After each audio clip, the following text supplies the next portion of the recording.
Hey everyone, welcome back to the shop. Sorry about that intro. I can't edit this video. This video is being live streamed to my phone and then I'm just going to upload it to the internet.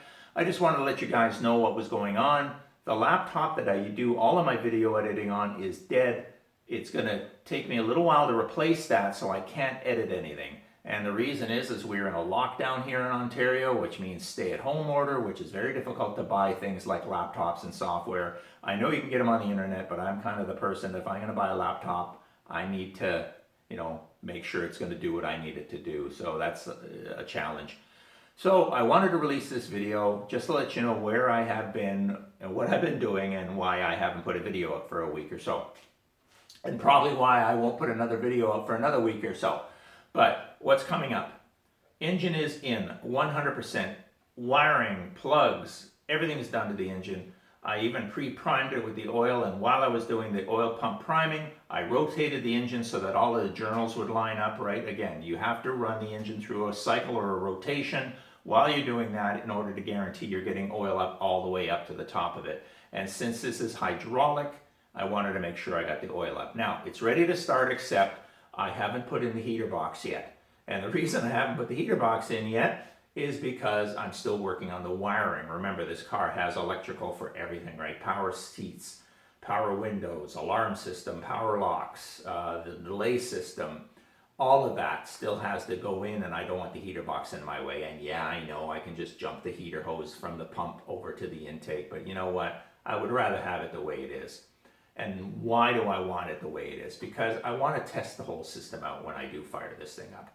And one of the things you want to be aware of when you're initially starting an engine that you're not 100% sure if everything is right yet, because of course you haven't started it, make sure you just use water for coolant, for the radiator. And the reason you want to use water is because if there is a problem and the coolant gets into the oil, and it is just water, it'll actually emulsify with the oil. Now, of course, what does that mean? Well, that means shut it down, drain the oil, and then change the oil 2 or 3 times after you fix the leak. But that's all you have to do. But if that was antifreeze, antifreeze is like oil and vinegar. It doesn't mix. And what'll happen is the antifreeze will get into all of the bearing surfaces and it won't come out no matter how many times you change the oil. And you end up having to pull the engine. You got to pull the engine and you got to take it all apart.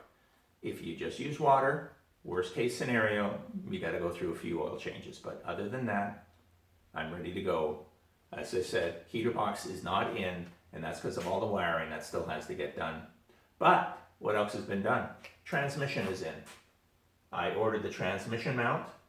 Once again, shout out to Barry over at Joe Daddy's Garage. If you're watching me but you don't know about Joe Daddy's Garage, search that channel.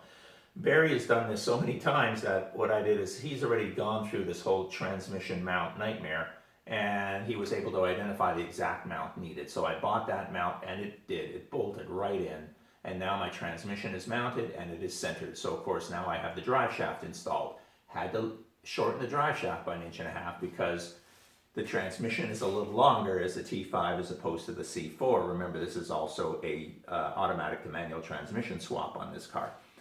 The rear end, I've lowered it 1 inch. There's a lowering kit I've already put on the rear end as well. And that's why the car's on jack stands, because I needed the rear end to be free. I couldn't have it sitting on jack stands.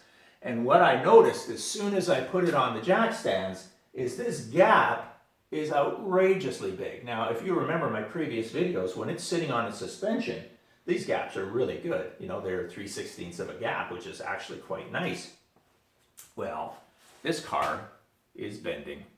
And again, it's a convertible, and it has no triangulation. There's nothing connecting the top of the windshield to the back of the car like a hard top or a fastback is. And without that triangulation, the car is relying on the inner and outer rockers and, of course, the transmission tunnel, right? But basically, it's a flat plane and it's going to move like this.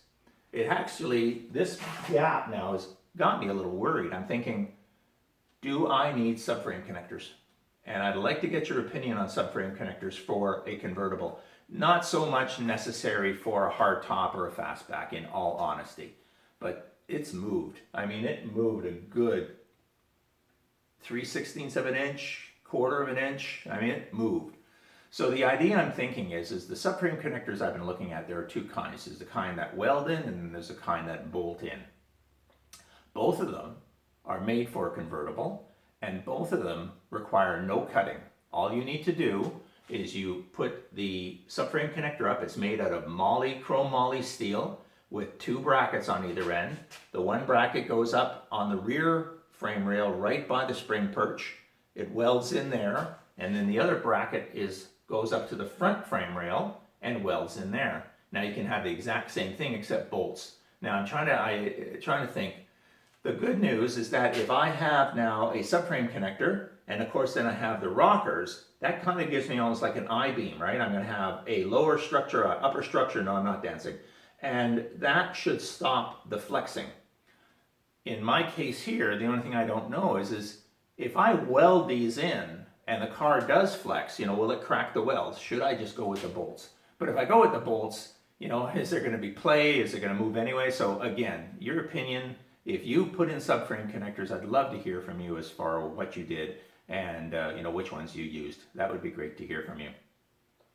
But am I ready to start the car? Not yet.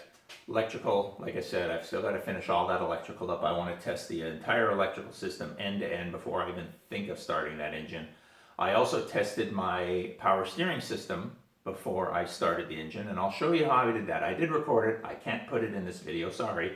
But basically what it does is using a 3/8 inch Allen, you can fire up your power steering pump and actually run the power steering. So again, I have a video on that, on how to do that. But just wanted to, again, like I said, have a quick video, let you know where I am, what's been going on, why you haven't seen me for a bit, and why you probably won't see me for another couple of weeks. But as Arnold Schwarzenegger said, I'll be back. But until then, if you enjoyed the video, hit that like button. And I'll see you again from the shop. Bye.